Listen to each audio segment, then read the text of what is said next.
श्री सद्गुरुदेव परमात्मने नमः। श्री रामचंद्राय नमः। आज श्री सद्गुरुदेव सन्निधि भाग 6 में आगे बढ़ते हुए हम देखते हैं साधना के बारे में श्री सद्गुरुदेव क्या समझाते हैं। तो चलिए पेज 226 से शुरू करते हैं। साधन का परिणाम अवश्य आता है। रोग नाश के लिए डॉक्टर के पास जाने पर 5 नियमों का पालन करना चाहिए। 1. डॉक्टर में पूर्ण विश्वास। 2. उपचार में तर्क बिना श्रद्धा। डॉक्टर ने जो निदान किया वह बराबर है, ऐसा निश्चय करना। 3. जो दवाई बताई हो उसे ठीक समय पर लेना। 4. डॉक्टर जो पथ्य बतावे उसका उत्साहपूर्वक पालन करना। दही खाने की मना हो तो हमें दही नहीं खाना चाहिए। 5. डॉक्टर दवाई में परिवर्तन करे तो मना नहीं। साधना का भी ऐसा ही है। 1. श्री गुरुदेव पर पूर्ण विश्वास करो। 2. जो साधन वे बतावे उसे श्रद्धा पूर्वक करो। गुरु निर्लोभी, दाता और भय शोक को हरण करने में समर्थ है। 3. साधन का समय निश्चित रखो। 4. जो संयम बताया हो उसका बराबर पालन करो। गुरु साधन में फेरफार करावे तो मना नहीं।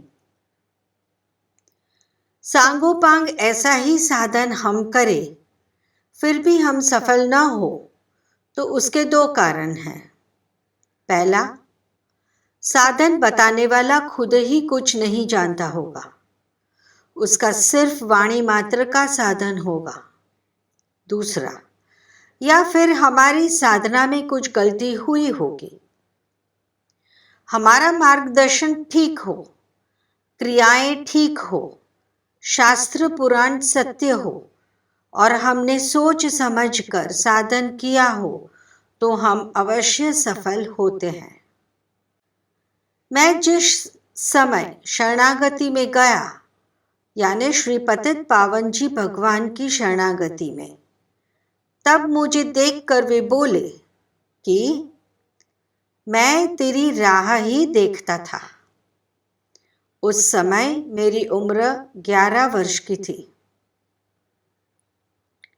साधन में जिज्ञासा होना चाहिए, इतनी तीव्रतम जैसे कि मछली जल में ही रहकर सारी क्रिया करती है। हमें साधन करने के लिए संसार छोड़ने की जरूरत नहीं है। यदि सच्चा विद्यार्थी है तो परीक्षा के समय पेपर और प्रश्न हल करने के सिवा उसे और कुछ नहीं दिखेगा। पेपर पूरा होने पर फिर वह समस्त संसार को देखता है। साधन का परिणाम अवश्य आता है। लय ना हो तो ना सही पर शांति तो रहती है। चित्त की विपेक्षता, विक्षेपता तो मिटती है। हम दावे के साथ कहते हैं कि साधन में जिस वक्त आप 3 घंटे का अभ्यास कर लेंगे तब आप अति सूक्ष्म जगत में पहुंच जाएंगे। साधन समझपूर्वक करना चाहिए। स्मृति को तोड़ना जरूरी है। जन्म के पहले यह जगत था, मृत्यु के बाद रहेगा, फिर मध्य में यह सब प्रपंच क्यों? साधन में विचार प्रथम है। प्रभु ने बुद्धि दी है, उसका हम उपयोग करें, उसकी परिधि तक हम साधन करें। उसके बाद की स्थिति वे खुद संभाल लेंगे। साधन हम बुद्धि की परिधि तक ही कर सकते हैं, उसके आगे उन्हीं की कृपा की आवश्यकता पड़ेगी। अर्थात भगवान साधन साध्य नहीं, कृपा साध्य है।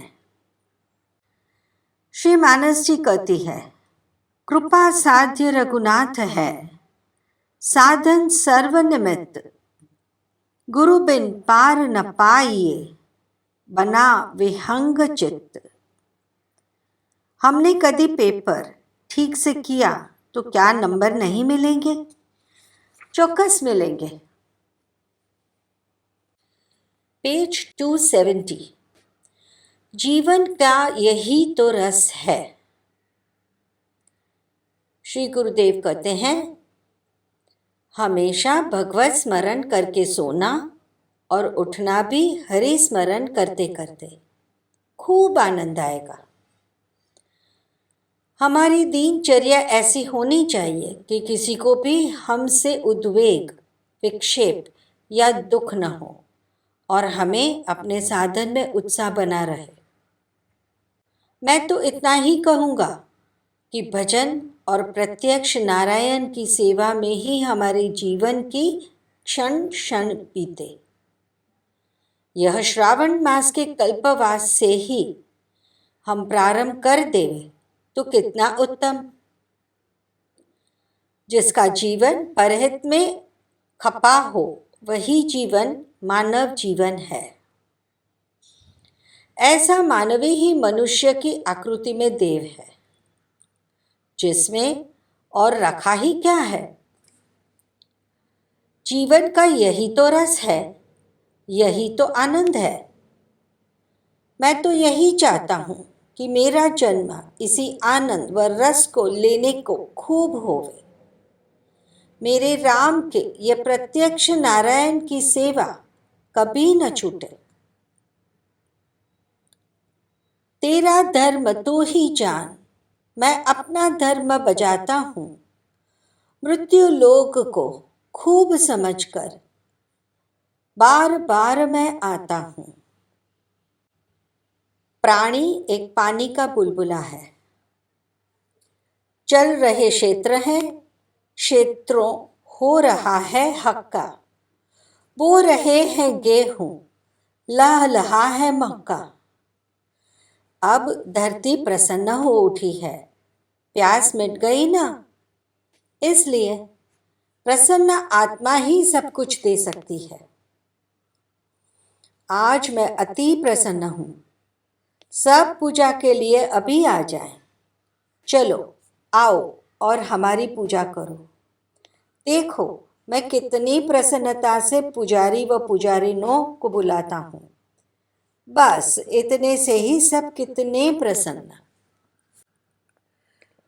भाग्यवान बहने नित्य प्रति दर्शन जावे, भाग्यवान भाइये नित्य प्रति सेवा बजावे। विरह रो रहा है, मिलन गा रहा है। किसे याद कर लूं, किसे भूल जाऊं। बिरहणी की थकी नींद तो चाहती है, अभी और कुछ देर ठहरे अंधेरा है। पेज 202 पर सद्गुरुदेव बताते हैं सच्चा सुख क्या है। देखो बुद्धि ही प्रबल होती है, बुद्धि ही सब करती रहती है। 200-400 वर्ष में क्रांति होती ही रहती है और पलटता रहता है, क्योंकि मनुष्य सुख चाहता है और सुख मिलता नहीं है। देखो कांग्रेस ने पहले कहा था कि रिश्वत नहीं लेना, पर अब देखिए कोई महापुरुष तो अब रहा नहीं।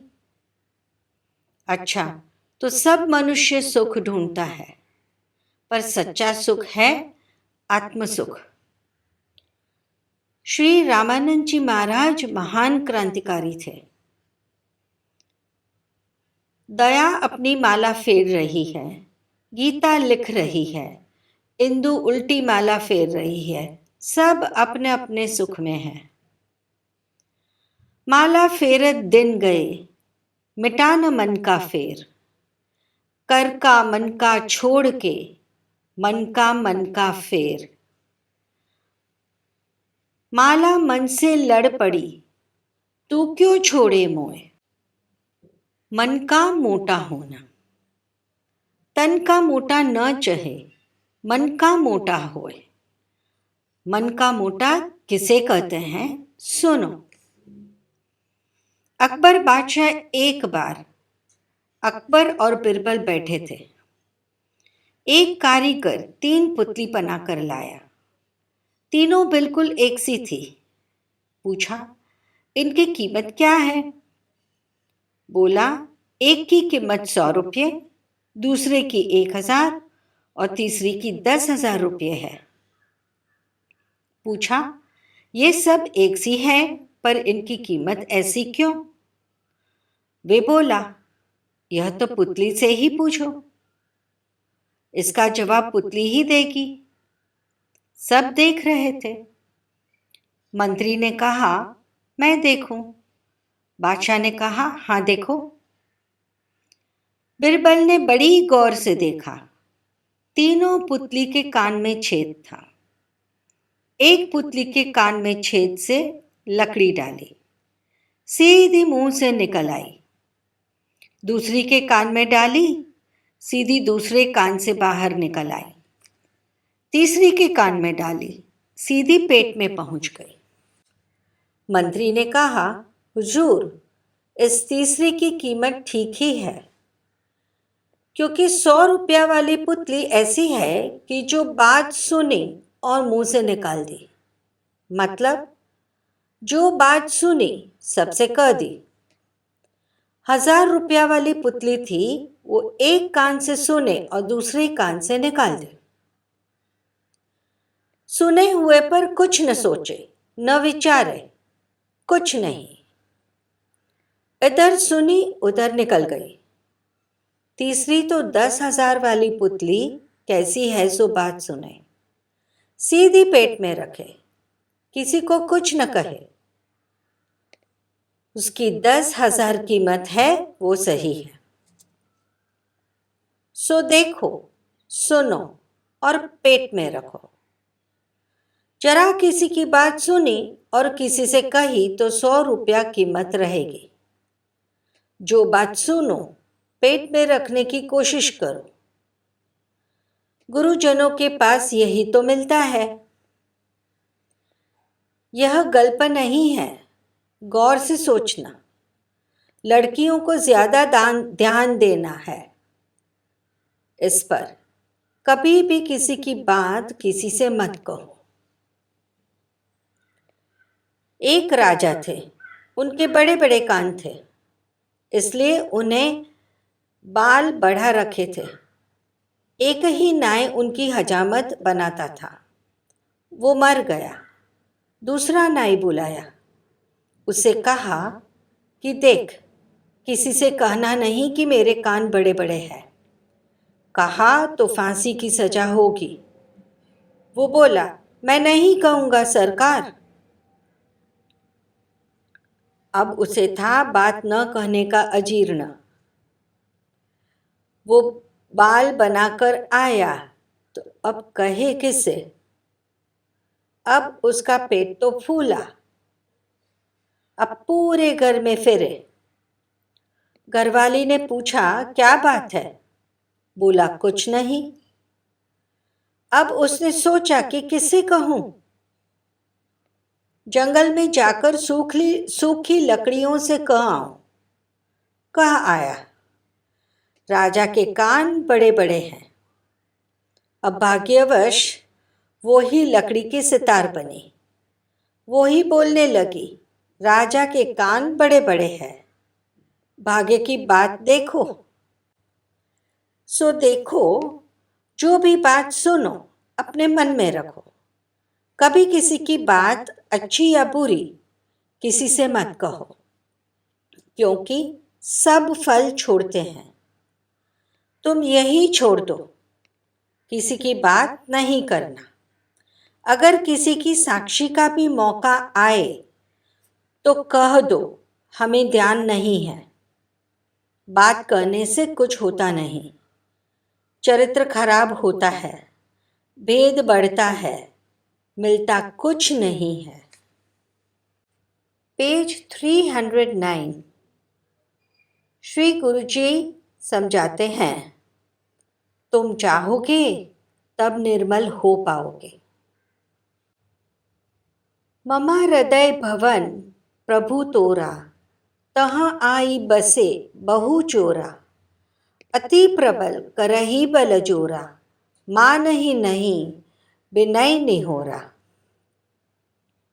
काम क्रोध लोभ मोह मद मत्सर इत्यादि जितने भी दोष हैं सब आ गए हुए हैं, अर्थात मेहमान बनकर आए हैं और फिर हमारा हृदय सिंहासन पर विराज गए हैं और हम उसे छोड़ना नहीं चाहते हैं। यह खाली तर्कबाजी नहीं है, हमारा मूल स्वरूप निर्दोष ही है, परंतु असत के संबंध से दोष पैदा हो जाते हैं। जैसे कि निद्रा के संबंध से जागृति की स्मृति नहीं रहती है और स्वप्न दिखते हैं, परंतु निद्रा छूटने से ही जगत की स्मृति हमें आ जाती है और स्वप्न छूट जाता है। तो स्वप्न की सृष्टि का अस्तित्व और सत्ता न होने पर भी हमने देखी थी। इसी तरह दोषों का होना भी स्थायी नहीं है। आज क्रोध है या लोभ है, उसको हम कभी भी त्याग सकते हैं, कारण कि स्थायी रूप जो हमारा है वह निर्दोष है। दोषों के मल का हमें भान होता है, कारण कि हमारा असली स्वरूप निर्मल है। ईश्वर अंश जीव अविनाशी, चेतन अमल सहज सुख राशि। तो दोष मात्र मेहमान तस्कर है, तुम चाहोगे तब निर्मल हो पाओगे। अपना निर्दोष स्वरूप को समझना चाहिए जो स्थायी है। जब समझोगे तो दोषों के प्रति उपराम वृत्ति उदासीनता सहज ही जागृत हो जाएगी। मन बुद्धि शुद्ध होने पर सहज ही निर्दोषता अपने आप प्रकट होने लगती है। सच्ची साधु के हृदय में विश्वास और प्रपन्नों के लिए सर्वदा कल्याण की भावना रहती है। शरीर न रहने पर भी भावना बराबर रहती है। अव्यक्त स्वरूप की यह बात है। भगवान के दो स्वरूप है, अव्यक्त और व्यक्त। जो हमारी दृष्टि के परे हैं वह अव्यक्त स्वरूप है। व्यक्त स्वरूप साकार स्वरूप यह स्थावर जंगम स्वरूप है। इसलिए सदैव सबके प्रति दया, प्रेम, करुणा व नीति युक्त व्यवहार रखने से ही हमें शांति व आनंद की अनुभूति होती रहती है और प्रसन्नता की स्थिति प्राप्त होती है। प्राणी मात्र के कल्याण की भावना पुष्ट करते रहना। साधु जन रमता भला, दाग न लागे कोई। साधु तो चलता ही रहता है, आया और गया, आ गया तब आ गया और नहीं आया तब नहीं आया, इसमें क्या। पेज 322। आमूल परिवर्तन करना ही पड़ता है। माँ ने पूछा कि शुद्धि भी गुरुदेव की कृपा से हो जाती है। आपकी कृपा से जरूर अच्छा परिणाम अब आ जाएगा। मेरे राम का बगीचा फूला फला हो ही जाएगा। आपकी इतनी कृपा है तो जरूर ही सबको आनंद हो जाएगा। माँ साह हरिभाई ने भी कहा कि इतने दीर्घ समय के बाद अब तो परिणाम आना ही चाहिए। माँ सही कह रही है।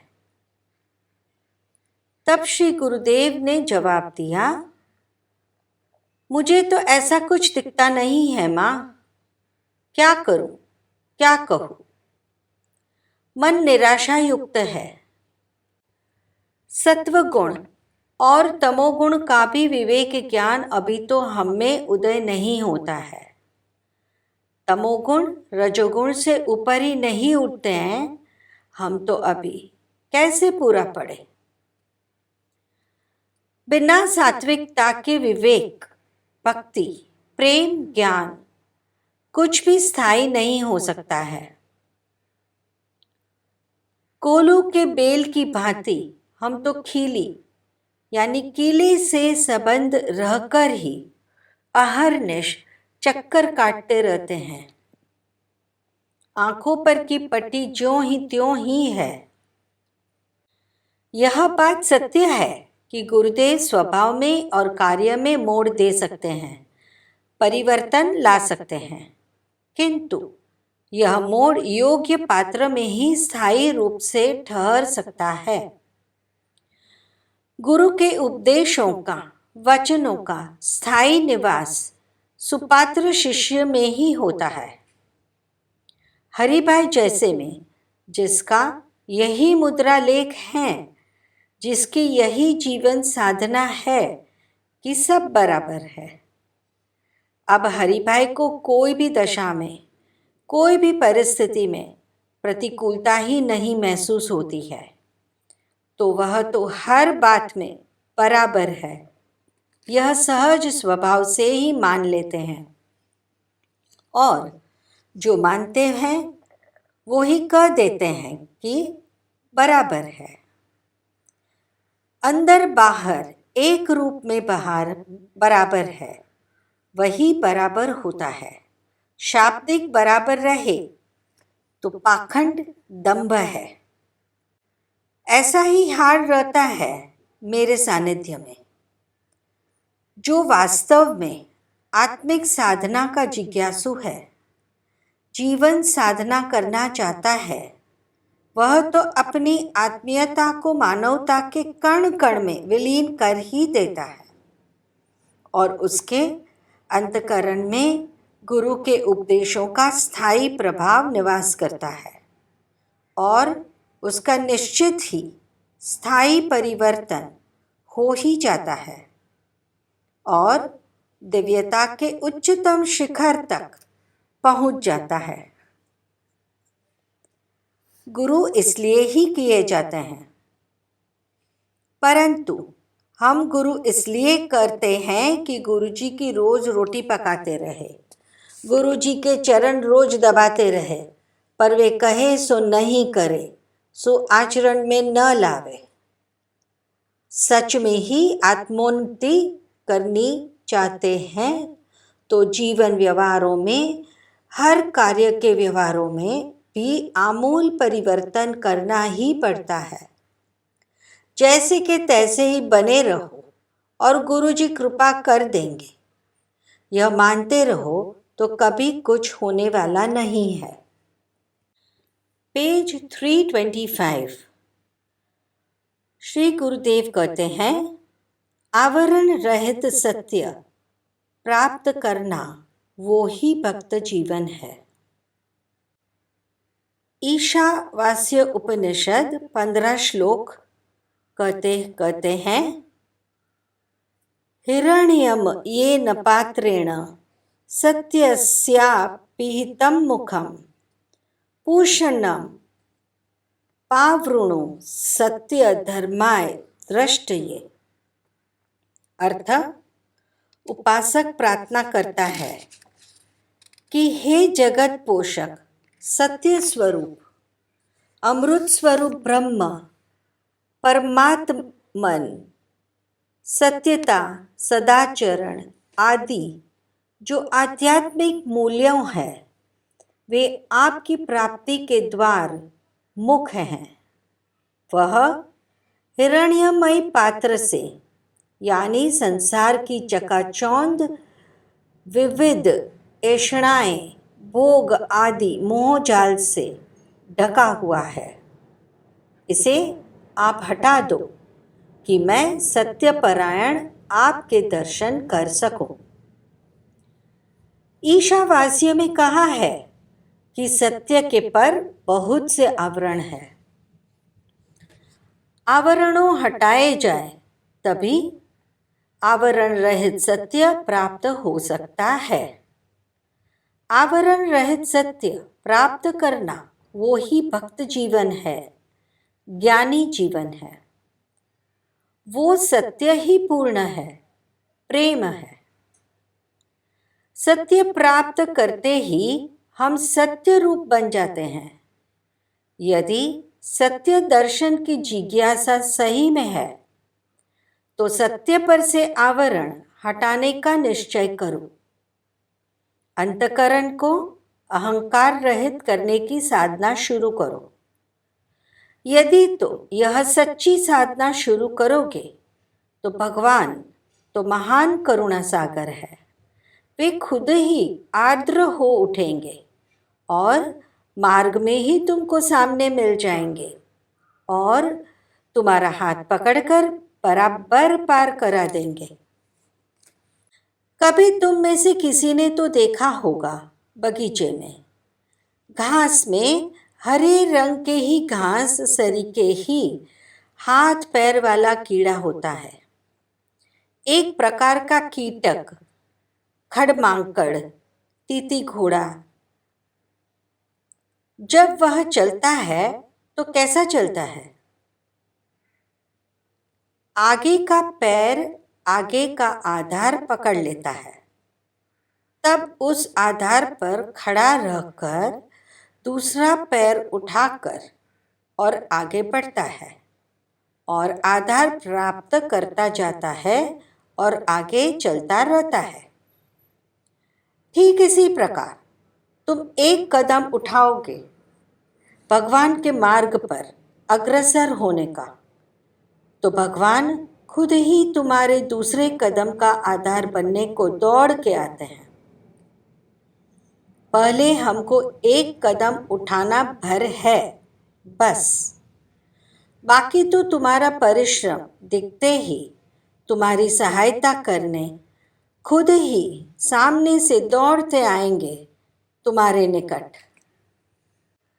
त्याग के बारे में थोड़ा सा सद्गुरुदेव ने हमें पेज 336 पर बताया है। त्याग त्याग कोई बाहरी स्थूल चीज का त्याग नहीं है। जिनको तुमने असत नश्वर जान लिया है, उन सब असत से असहयोग करना त्याग है। सही त्याग होते ही त्याग का त्याग अपने आप ही हो जाता है। अब पेज 337 पर श्री गुरुदेव विचार और बीमारी का संबंध बताते हैं। घृणा व स्वार्थ के विचारों से हृदय रोग होता है। धन राशि की व्यथा से क्षय व मूत्राशय का रोग होता है। दरिद्रता के भय से मंदाग्नि उत्पन्न होती है। अशुभ विचारों से खून में अशुद्धि बढ़ती है और वही फिर विभिन्न बीमारी के रूप में अभिव्यक्त होते हैं। क्रोध के कारण एक प्रकार का तीव्र द्रव्य खून रस में उत्पन्न होता है, जो विष के समान परिणाम देने वाला होता है। माताओं को खास ध्यान में रखने की बात बताऊं।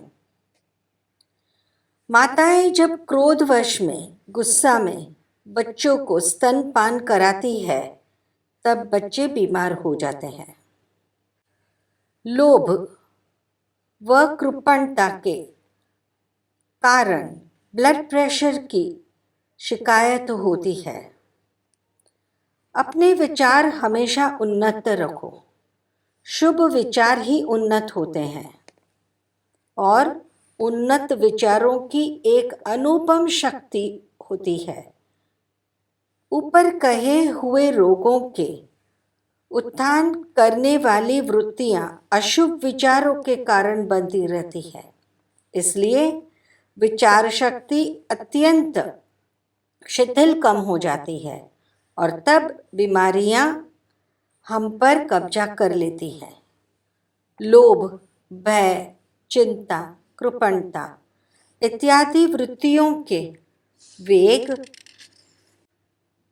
कमजोर कर देते हैं अपनी स्थिति को। कमजोर चित्त इधर उधर अस्थिरता से भटकता है। चित्त के अनेक प्रकार की चंचलता हृदय में अनियमितता ला देती है। धड़कन कभी तीव्र कभी मंद कर देते हैं। इससे रक्त के भ्रमण में भी अव्यवस्था होती है तो नाड़ियों में विकार उत्पन्न हो जाता है। श्रद्धा व प्रेम पूर्वक अंतर्यामी भगवान की शरणागति ग्रहण करना, इससे मन शुभ विचारों का पुनर्धाम बनेगा। भगवान सर्वत्र और सब में है। जहाँ भी जिसमें भी निष्ठा करोगे भगवान वहीं प्रकट हो जाएंगे। भगवान कर्तुम अकर्तुम अन्यथा कर्तुम समर्थ हैं। उनके लिए संभव असंभव कुछ है ही नहीं। पेज 349। बुरे के सामने अच्छी प्रतिक्रिया करना साधक के प्रथम नियम। मुंबई में गाली के प्रसंग पर श्री गुरुदेव ने कहा, तुमने इतनी गालियां सुन ली और फिर भी बिल्कुल मौन रही। यही विचार मुझे आ रहा है। पहले भी 2-3 ऐसे मौके पर तुम बराबर मौन रही थी।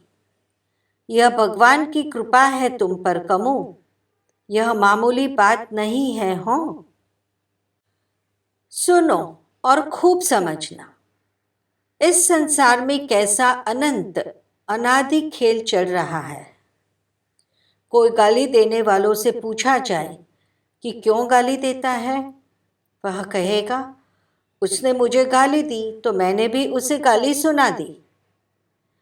किसी का अहित करने वाले से पूछा जाए कि क्यों इतना अनर्थ कर डाला तूने, वह फौरन गुस्से के साथ कहेगा, उसने क्यों मेरा अहित किया था, उससे पूछिए पहले। किसी का काम अच्छी प्रकार से कर देने वाले से पूछा जाए कि तुम उसका इतना काम क्यों करते हो, तो वह प्रेम, स्नेह, माधुर्य की वाणी से जवाब देगा कि उसने भी पहले मेरा काम इसी प्रकार प्रेम भावना से किया था, उसका वह उपकार कैसे भुला दूं। तो इस संसार का खेल इसी प्रकार अनादिकाल से चल रहा है। अच्छे के सामने अच्छा प्रतिकार, बुरे के सामने बुरा प्रतिकार। कभी कभी अच्छे के सामने भी बुरा प्रतिकार और बुरे के सामने भी अच्छा प्रतिकार। एक क्रिया हुई और उसके सामने निश्चित उसकी प्रतिक्रिया तो होती है ही, परंतु बुरे के सामने अच्छी प्रतिक्रिया करना यह साधक के लिए प्रथम नियम है, क्योंकि पूर्व संस्कारों को कमजोर करने मिटाने का लक्ष्य सिद्ध करना है ना। जब बुराई का सामना बुराई से न करते हुए तन, मन और वचन से मौन रहा जाता है, तब संसार के संस्कारों का खेल हमारी ओर से बंद हो जाता है। सामने वाले का चालू रहता है, सो वह दूसरों के साथ खेलता रहता है, क्योंकि वह अपने खेल के संस्कारों का संवर्धन करता है, तो खेल चालू रहेगा।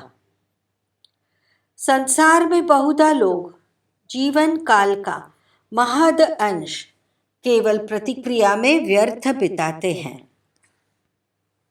श्री सद्गुरुदेव की जय।